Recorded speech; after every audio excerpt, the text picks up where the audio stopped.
literally every scene in that movie, you carried that movie, you know, all the way. That must have been a heavy burden on your shoulders because... No, the folks support, let me tell you, the supporting cast was brilliant. I must say, Julie T. Wallace, that young lady from England, she was very brilliant, you know, and we actors, we have a thing, we say we feed each other. So you feel the moment when you're with her, with the other character, person playing the other character. And so it became easy because you both believed in the moment. So it was easy with her. And it was likewise for Carl Bradshaw, you know, a veteran Jamaican actor. And Rosemary Murray, many other Jamaican actors, Reggie Carter, you know, who's since passed on, you know. But it was a brilliant effort by everyone. Yeah, it was an amazing film, and I would recommend everybody see that. I know you have a lot of projects coming up. I know you're in demand all the time. It's taken me almost a year and a half just to catch up with you. That's how busy you are and how in demand you are. And I appreciate the time. Are there any projects that you can tell us about? I know of one which I would speak about in a minute real quickly, but are there anything that you can mention right now? Because I know contractual agreements and stuff like this don't always permit you to speak about future projects. Well, almost 20 years ago, I shot a film called Shottas. A gangster. I played a character by the name of Mad Max. And so that's coming on board again.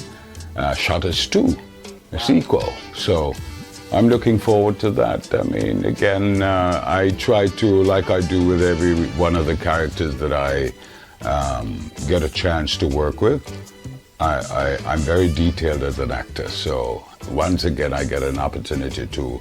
I made him psychotic the last time. Of course, yes, he will still have a little bit of that, you know, but he has to up the thing a little bit. You know, it's the entertainment industry and they anticipate something, you know. So, I mean, and you always have to, as an actor, to always... This is great, you know, because it pushes you, it challenges you. You've got to be outdoing yourself each time.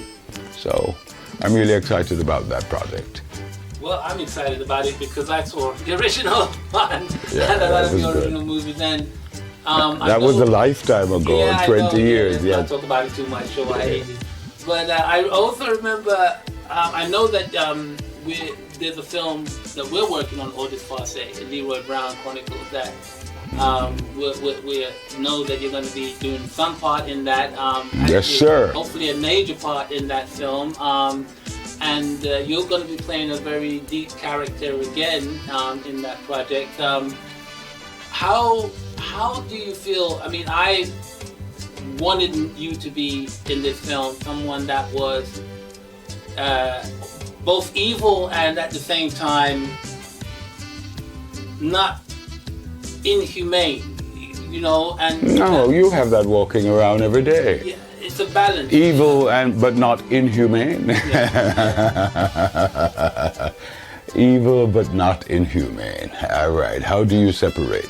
But yes, I mean, if there is justification, you know, because I've played many characters, villainous guys who are just absolutely, you know, brutal about how they go about executing whatever. But they do it because, you know, they've been molested at a young age, or they grew up on the streets in a very rough neighborhood, a very rough life, or somebody did really something atrocious to them where they have to somehow vent. They feel justified, and you, the audience member, feeling of justification. So, yeah, you can get away with it saying, yes, yeah, you're evil, yet, you know, not inhumane, you know, yeah, but you have to justify it. Well, I mean, we're looking forward to that. We're looking forward to Shottas. I know you're very busy. I want to talk about another side to you, which is your art, in a minute. But before I get onto your art, I wanted to talk about Jamaica very quickly. Just ask you about Jamaica, your country, and how you feel about your position in the history of Jamaica. To me, you are part of the fabric and the DNA of Jamaican television and music, but it's changed, it's grown, it's developed, it's where it is now. How do you feel, maybe this is not a fair question because it's subjective, but how do you feel about your position in Jamaican culture and history? My position is insignificant, really, in that if you think about it, there have been so many people of my liking, people like myself, people of greater ilk, you know, Jamaicans who have contributed to the development of the world. Marcus Garvey, the Honorable Louise Bennett, you know, so many Jamaicans, poets, doctors, physicians, fast athletes, brilliant physicists, you know, all these people who are Jamaicans or Caribbean people who have put, what is important to me is not necessarily how I am viewed, but what is passed on, you know, what is left as a legacy. You know, I think it's important that you pass it on. I teach. You know, in the summers I teach. I think it's important that you show them how. Show them how by way, and if you do that, they'll be able to tell their own stories. And nobody tells a story like the storyteller, you know? And that's mostly the authenticity of it. Usually people telling your story never is always truthful.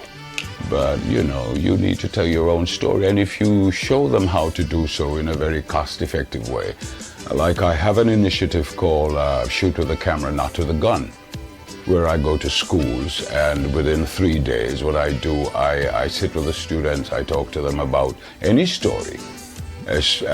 Talk to me about your life, where you live. They talk about they live in the suppressed areas and the drugs, so we talk about that and we come up with a story. I go back to the hotel that night, I quickly pen something together, I come up with a script. The next morning we come together, we choose the cast, usually it's about 4 or 5 students.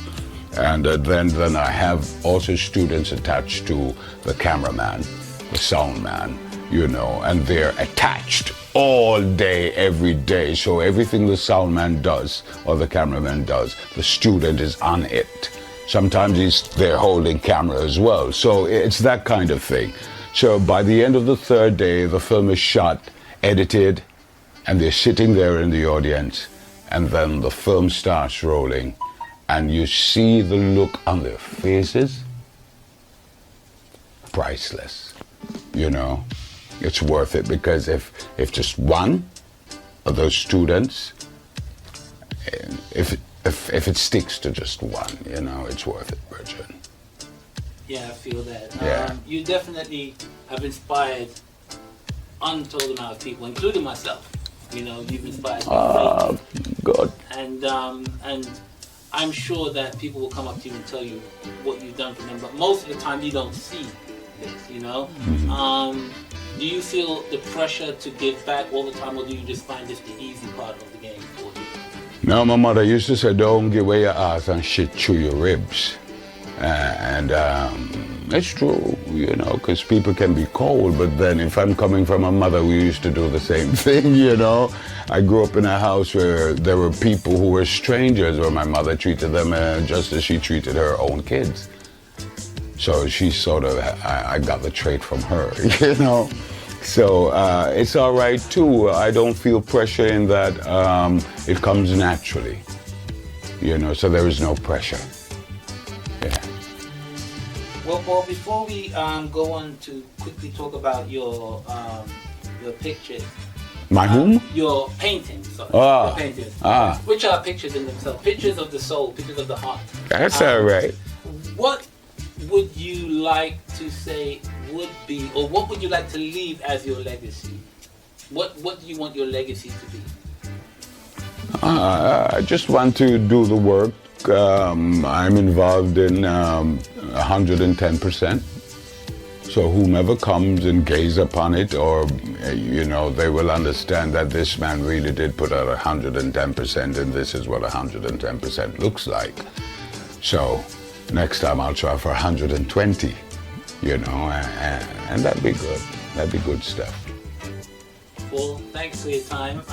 Thank you, sir. I'm going to visit your art studio and talk about some of your paintings, your wonderful paintings. All right, the inner workings of the madman. Yeah, a little bit of the lunatic on hardly. canvas. I give you a little joke. My sister was being interviewed one day by some publication person, and they asked her if, your brother playing all these villains, what is he like at home? And my sister said, Paul, if you stamp your foot too hard, Paul run gone. So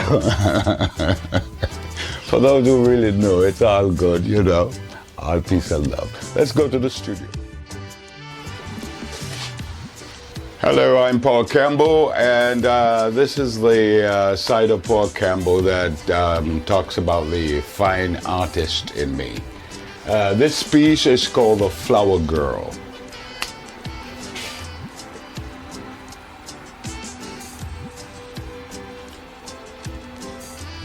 I've been painting now for for quite some time. I've always loved painting, well, not necessarily painting, but just to express myself by way of drawing, using the hands, molding, whatever. But where I grew up in the depressed areas of Kingston, Maxfield Avenue to be exact. And as a young boy, I can still remember going around and painting on the side of the zinc fences. This Rastaman or lions or whatever came up in my frivolous mind at the time. They were all green in color. Why? Because I couldn't afford paint, so I used to squeeze the chlorophyll out of the green of the leaves and make my own paint. So that went on for some time until I could get into other colors. Grumbacher, Winsor Newton, and all these other folks. Brand name paint. And luckily so, because now it affords me to do brilliant, vibrant work. I paint in vibrant colors because I like to get the audience attention.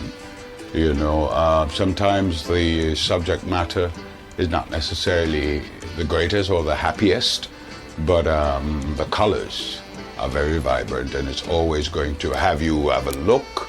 Even for an instant, you are going to be taken. So I like and I love colors. Colors are great things, Let me show you my palette.